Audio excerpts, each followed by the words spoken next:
gice cyatambutse mu nkuru igikomere twasize Nilan yararimo abaza Kiara ati ubundi uteye ute, ese ubundi wa mukobwa we umutima wawe uremetse ute, ubundi uremwe gute kano kanya wabashije kujya mu rukundo? Ibaze ko ngewe byananiye. Munyemerere n'ubundi inkuru yacu tuyihere kuri aba ngaba. Niba nakomeza kubwira Kiara akamubwira ati Kiara, ibaze ko ngewe nabuze amahoro,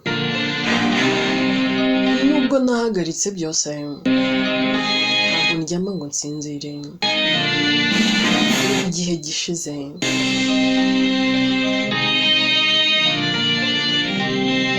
isaha ku isaha mba ngutekerezaho, umunota ku wundi mba ngutekerezaho, ariko wowe uri hano urishimye, uri kumwe n'undi musore, keya ni zose, urukundo ni rwose biragaragara mu maso yanyu. Ukomeje kungaragariza uwo uriwe koko. Ibi biri kunyereka ko ya mafoto bampaye ari ay'ukuri. Ibi biri kunyereka ko wowe na Joram koko byari ukuri, hari ukuntu wowe nawe mwajyaga mwibeta.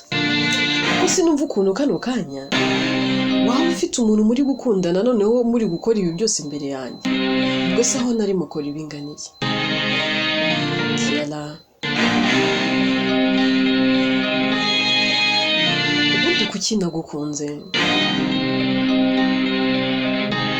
Kuki ubundi umutima wanjye wakwiyobeyeho? Ndicuza kugukunda, ndicuza kukumenya, ndicuza buri kimwe cyose cyabaye hagati yanjye nawe. Ese ubundi kuki nagukunze nkagusimbuza Gavi? Ntaza gufata imyaka yose nari maranye n'uriya mukobwa ngo nyihindure impfabusa.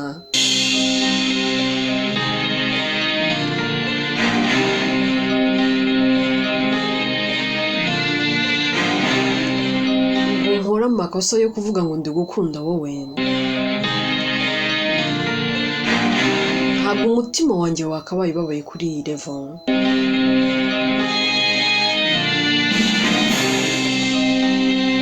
Agira atya akegera Nilan kamuga ati Nilan, mbere yuko wenda ngera kuri uwo Gavi nangwa se ngira icyo muvugaho, hari icyo nshaka kubanza kubwira. Nilan, ndabizi neza ukuri kuzagira aho kujya hanze.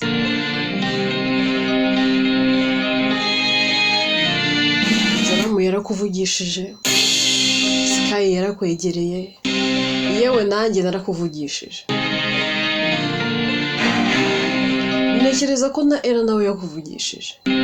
Abantu banjye ba hafi aho bava bakagera bose barakuvugishije, ariko nta n'umwe wigeze utega amatwi, ahubwo wizeye ibyo ex wawe yakubwiye. Ese nkubaze, ubundi kubera iki Gavi yarashishikajwe cyane no kumenya uwo ndi we, kumenya abantu bangaragiye, kumenya ba ex banjye, kumenya ibyambayeho n'ubuzima bwose nanyuzemo? Kuki yakubwiye ibibi gusa nta byiza yigeze akubwira?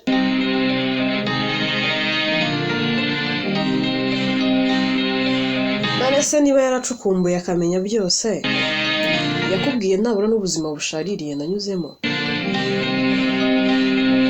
mbere yuko mba uwo ndi w'uyu munsi no gutunga ibyo ntunze? Niba koko yarakoze research neza, yakubwiye buri kimwe cyose ku buzima bwanjye. yakubwiye se ko naraye ku muhanda?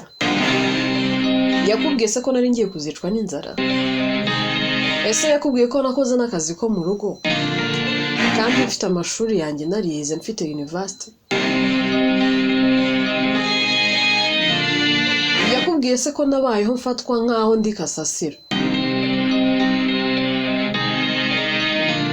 kandi mfite iwacu nta kintu n'iki na kimwe tubuze atari urugo rusaba umunyu n'amazi? Nilan, ahubwo wowe ushobora kuba uri gukina umukino ariko utazi ngo umukino watangiriye hehe, utazi ngo umukino ugeze hehe, ariko maybe ushaka kuba utari no kuwukina. Umukino ushaka uri gukinwa nanjye n'uwo gavu uri kuvuga, wowe ahari uri baro turi kugutambaza aho dushatse, kuko baro ntimenya aho icyerekezo bari buyijyanemo, baro nimenya ngo bagiye kuyishota ngo ijye hehe, nimenya niba bari buyerekeze mu izamu, nimenya niba ari muri kona, nimenya niba bari buyamurure, kuko yo nyine uyigeze harayitera.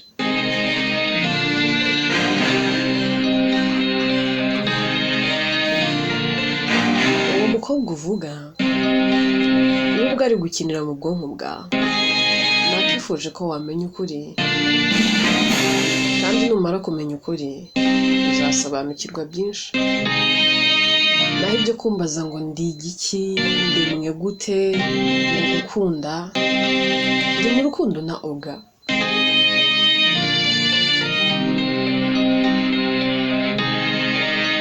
Nabura Oga wari kumpa agaciro utigeze umereza, nabura Oga we yabasha kunyumva.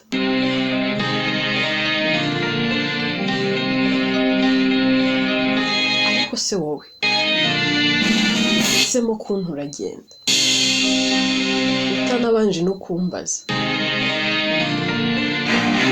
none ni wowe uri kwigira inzirakarengane hano, ni wowe uri kwigira nk'aho ari we wababaye. Nose ni njye wagutaye ntabwo ni we wantaye, ni njye wakuretse se ntabwo ni we wandetse. Ibaza ariko ukuntu wari unsebeje. Ndakumenyesha ko amatariki y'ubukwe ari yayandi, icyahindutse cyonyine ni umugabo. Ahubwo agiye kujya mu mwanya wawe, njye ngomba gukora ubukwe. Ntabwo naba naratumiye abantu bose mu rugo bari bazi ko ngiye gukora ubukwe, inshuti zanjye zizi ko ngiye gukora ubukwe. Icyiza Oga murasa neza, ariko ntabwo wenda arakurusha akantu gato, mu bwiza arakurenze nawe urabibona. Icyiza twagiye tubura umwanya, twari turi gupanga kuzajyayo vuba. Ubu rero nzajyana Oga mu mwanya wawe, uzambaza ngo ko twari tuzi Nilan, nzababwira ko yitwa Nilan Oga. Twayigize nangwa se Nilan ari nickname. Ubuzima bukomeze, ntabwo njye nabura ibyo nkora. Nilan ni umukobwa ukuze, ufite amafaranga ye, wagize umugisha wo gutunga amafaranga mu buryo bw'igitangaza. Ikintu rero mbura muri ubu buzima ni kimwe, umugabo nta kindi, kandi icyo nicyo cyonyine nagushakagaho.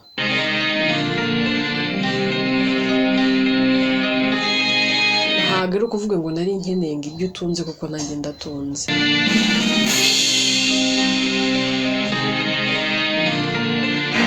Ntabwo ari ukuvuga ngo wenda ngo hari ibindi bintu nari ngukurikiye, kuko nanjye sinsaba umunyu n'amazi, nabasha kwiha buri kimwe. Nari nkeneye urukundo rwawe, nari nkeneye kunyubaha, ukamfata neza nk'umukobwa ukunda nangwa se nk'umugore muzabana. Ariko ibyo byose wabyangije mu kanya gato nk'ako guhumbya. Emera rero ko kano kanya ufite umusimbura mwiza cyane. Aka kanya ndi mu rukundo na Oga. ntacyabihindura. Byaba byiza birumviriye hano ukigendera. Gusa ndagira ngo nkubwire ngo ntabwo nicuza kukumenya. Ntabwo wankunze ariko byibura watumye menya, wampumuye amaso. Niranatikiye la ntuze kurengera. Njye naragukundaga kandi n'ubu ndagukunda, ariko ikibazo cyawe ntiwigeze umbwiriza ukuri. Ati Nilani, buri muntu wese aba afite ahahise he. Buri muntu wese aba afite ibintu byinshi yagiye anyuramo, byaba ibishaririye, byaba ibiryohereye, haba hahise habi nangwa se heza. Aho nta hahise w'umuntu aba afite n'ahazaza he. Ibyo nanyuzemo byose nta hahise hanjye. Niba narakundanye na Joram byarabaye. Ibyabaye byose byafeirinze n'ibyakunze nyine nuko byagombaga kugenda. Ntabwo nari nararemewe kumubera umugore. Rero niba waragiye hari ukita ku hahise hanjye, aho kwita ku hazaza hanjye nawe, ni ikimenyesha ko nanjye nawe bazigera babaho. Byose byari ibinyoma, byari baringa. Hamwe rero twakira ibiriho, kandi nari mpamvu yo gukomeza ubuzima. Niba wowe wariteye ukumva ko ahahise hanjye hagomba gutuma dutandukana, ninde wo guhatiriza? Urukundo rwa nyarwo ntabwo ruhatirizwa. Urukundo rwa nyarwo rwishakira inzira. Niba Bibiliya ivuga ngo urukundo rurababarira, urukundo rurizera, urukundo ntiruhutiraho, ntirutekereza ikibi ku muntu nangwa se ku bantu, ntirukora ibiteye isoni, rwizera byose kandi rwihanganira byose. Wowe urinde wo kuza kunyumvisha ko naguhemukiye, ahubwo wowe wisuzume neza umenye niba koko urukundo Bibiliya ivuga ari rwo wari ufite. Wasanga atari narwo wowe wari ufite rwose, kuko sinumva ukuntu wagiye kumva ibintu byose wabwiwe. Ikindi reka nkubwire Nirani, ntabwo ukuri kose kuvugwa. Ntabwo buri musore wese uje mu buzima bwawe, ntabwo se buri mukobwa wese uje mu buzima bwawe mugateretana ari ngombwa akamenya ahahise hawe. Ni ngombwa se akamenya ibyo wanyuranyemo na ex. Ex ntabwo aba akiri part of your life, already aba yaravuye mu buzima bwawe. Umugarura rero umuganiraho. Njya numva bavuga ngo ntabwo ari byiza kubwira umuntu mukundana ngo nyine kuri ex wawe. Mbese byari ngombwa ko nza kubwira ngo Joram iki n'iki? Ntabwo twari tukiri kumwe. Rero mu gihe wumviye abazanye amabwire, menya ngo nsohokana nawe, menya ngo ibyo ngo mu cyumba. Ikintu kinsetsa n'uburyo ari amafoto yafashwe n'ubundi nabaga ndi kumwe na Sky, ndi kumwe na Joram. Ikindi najya mubwira ngo uriya muryango ntabwo wambuza kuvugana nawe. Sky ni inshuti yanjye, Joram ni inshuti yanjye. Ibyabaye byose ntahahise.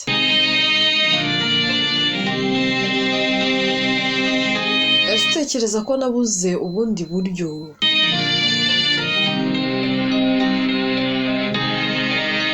nakoresha kugira ngo ngere ku cyo nshaka? Iyo nza kuba nshaka Joram aka kanya nakabaye ndi umugore we wa kabiri, yewe ntabwo se akaba yaranataye Sky tukaba tubana, ariko njye si uko narezwe. Ubwo rero komeza wizere ibyo ushaka kwizera. Njyewe ntabwo ndi mu murongo umwe nawe, kandi umbabarire. Oga agira atya akabwira Kiara ati babe, ese ubundi kuki uri kwisobanura? Ubundi kuki uri gutanga ibisobanuro? Ngwino twigendere. Ga afata akaboko k'Iyara bagahera ko bigendera. Irani agira atya agataha, ashika mu rugo agasanga Gave arahari aricaye nkaho amutegereje.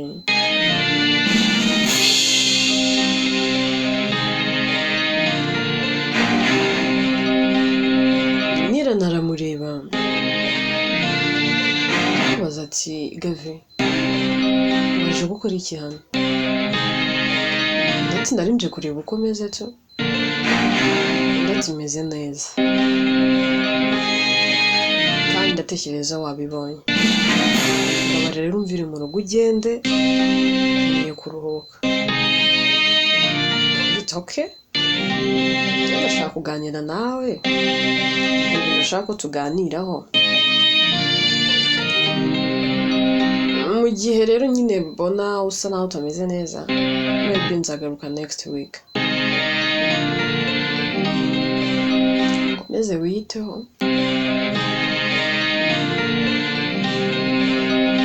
Gavi byose abivuga aseka, arasohoka akigendera. Irani yicaraho sigara yibaza ku magambo yose Kiyara yamubwiye, ari n'akazunguza umutwe, umutima yibaza ese ubu nk'ubu Kiyara yaba arengana,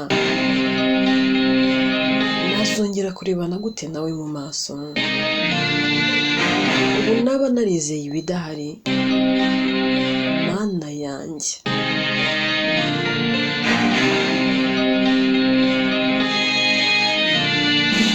Kuri Nilan tugire kuri Ella.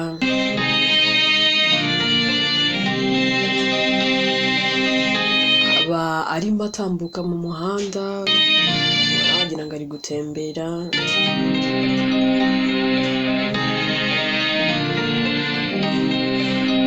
Ari n'akagenda yiganiriza mu mutima, avuga ati semana ubu koko ngiye gupfa, nsigaje igihe gitoya, ese ubu mana nzaba njyanye iki?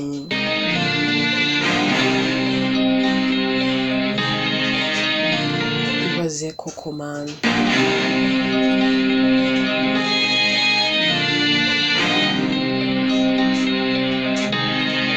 Nta mwana, nta byishimo, nta munezero.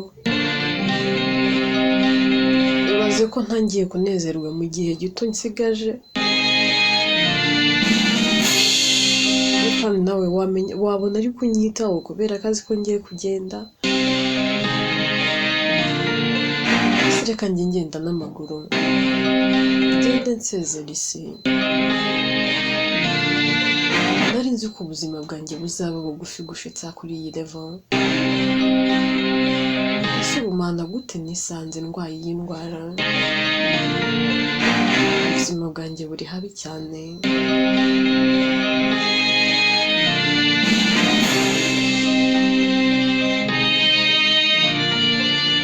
Basi mana uzambabarire ntaho ubukwe bwa Kiyara, wenda nimara kubutaha ninshaka nzipfire kubera ko nzagenda nezerewe. Nzaba ntashye ubukwe bwe, nabura nzaruhuka nzi ko uwo nahemukiye nkatwara ibye yakundaga, nabura nawe afite uwo bari kumwe bishimanye.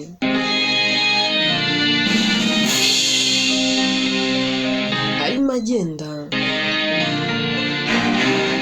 mbere haza akana k'agahungu ubona gasa naho gakonje, kari gutitira,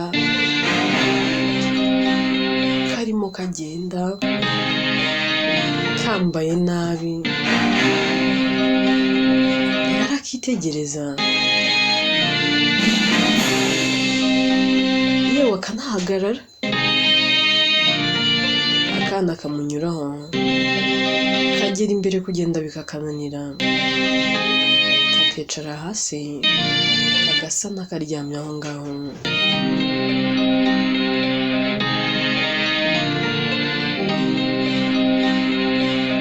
atera intambwe ngo yikomereze ariko neza neza bikanga. Akomeza gutekereza kuri uwo mwana, atera intambwe akagaruka inyuma,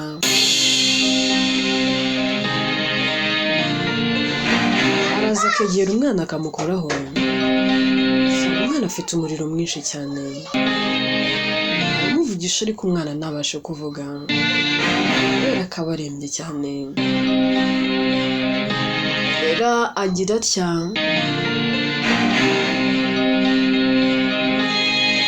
agahamagara. Hashira akanya gato, imodoka ye umwe mu bakozi akaba arayizanye, aterura umwana akamushyira mu modoka akamwerekeza kwa muganga.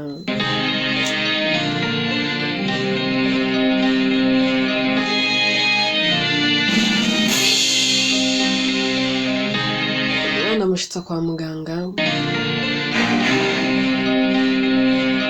akabwira abaganga ati nyabuneka nimumwiteho, mutabara ubuzima bwe. Icyo ari cyo cyose ndagikora, icyo bisaba cyose ndagikora, ariko basi mumutabare.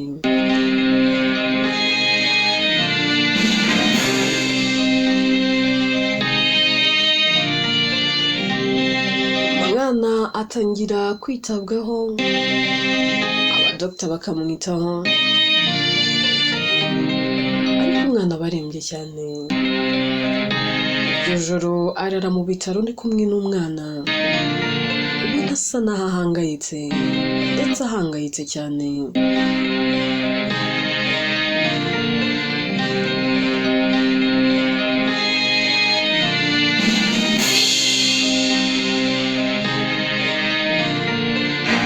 Iryo joro ari mu bitaro, Ethan aza kumureba, kimushikaho amubaza ati kuki uri kwa muganga, bambwiye ko waje hano. Ati ndi hano ndwaje umwana, hari umwana twahuriye mu muhanda ameze nabi cyane, ndeba kumusiga ku muhanda ngo nikomereze, numva rwose umutima uranze.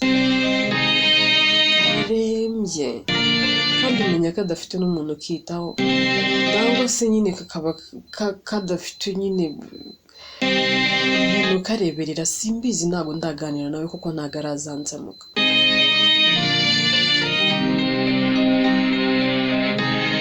Ndati none ubwo urarara hano se, kandi nawe ubizi ko utameze neza, nawe urega urarwaye. Ati bebe, ntabwo nasiguye umwana hano.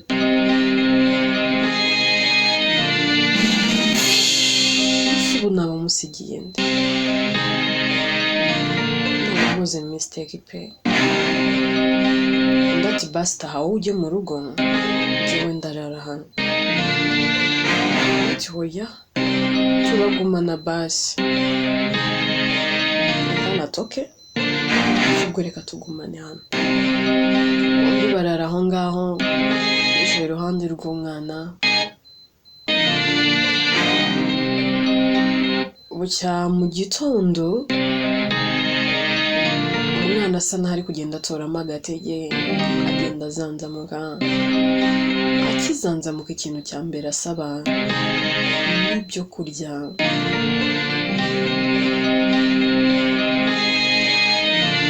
Arabyumva vuba, akajya kumushakira ibyo kurya, araza akamugaburira. Kumugaburira,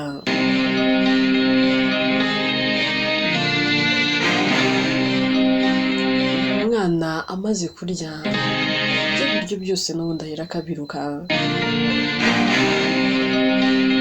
Byose arabireba bikamubabaza, ariko akabura icyo akora. Ubona yitaye ku mwana cyane, byose Ethan aba abireba, ndetse nawe bikamukora ku mutima. Uburyo umugore we yitaye ku muntu atazi, bahuye akuye ku muhanda, bikamukora ku mutima. Akomeza kwitegereza umugore we, ndetse nawe bigasa naho bimurenze. Aragenda akareba abadokita, baza nanone bagasuzuma umwana, bakavuga ati nuko ataramera neza cyane, ariko kano kanya ameze neza, ntabwo akimeze nabi cyane. Bakomeza kwita ku mwana,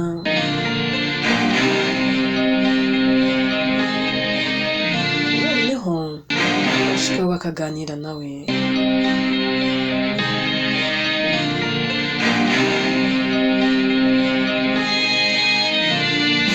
Kuganira yarabaza umwana kuko ati none se iwanyu ni hehe?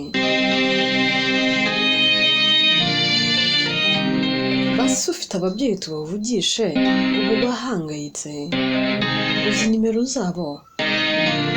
Umwana azunguza umutwe ati hoya, ababyeyi ngira ntabwo mfite. Ati nta babyeyi ufite? Ati yego. Akandi akarababwira ati mama umbyara yansize ndi uruhinja,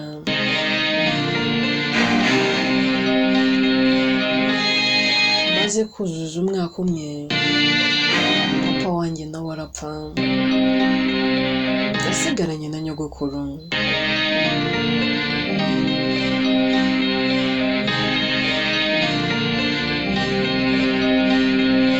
None nyogokuru wanjye nawe amaze igihe gito yitahiye, ntaho kuba mfite, ntaho kunyitaho, kuko aho twabaga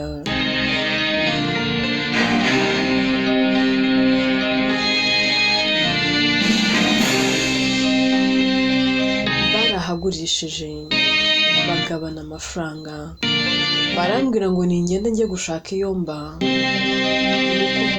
uko nzabaho ntabwo bibareba.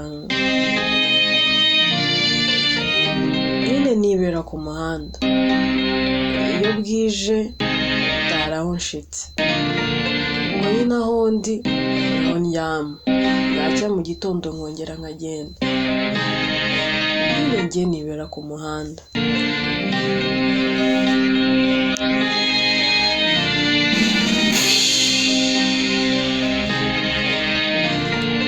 Byose arabyumva,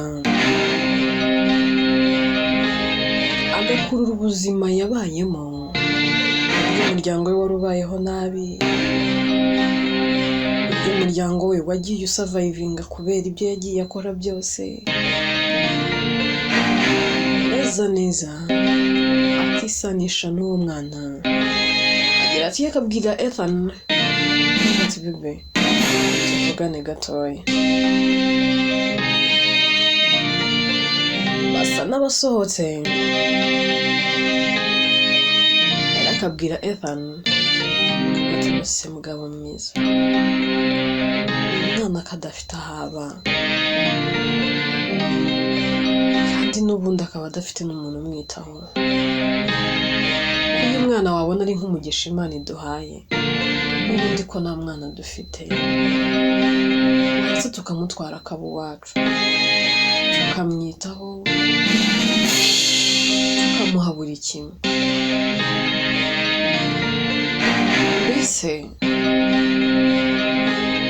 tukamutwara nyine ku wacu, nidushaka tuzamwiyandikisheho. Njye ndumva tutamusiga, mbese ubundi niba tumugiriye neza tukamuvuza, nava hano mu bitaro arerekeza, reka basi tumutware mu rugo. Urabyumva ute mugabo mwiza? Ni ubusabe, ntabwo ndi gutegeka. Ese wakwemera tukamutwara akaba umwana wacu? Inkuru yacu reka tuyisubikire ahangaha. Ese Ethan araza kubyemera ntabwo araza kubyanga? inkuru yitwa Igikomere, byose twibaza ni mu bice bizakurikira. Yewe nitwa Obvious Atete, njye yandika kandi ni nanjye wibagezaho.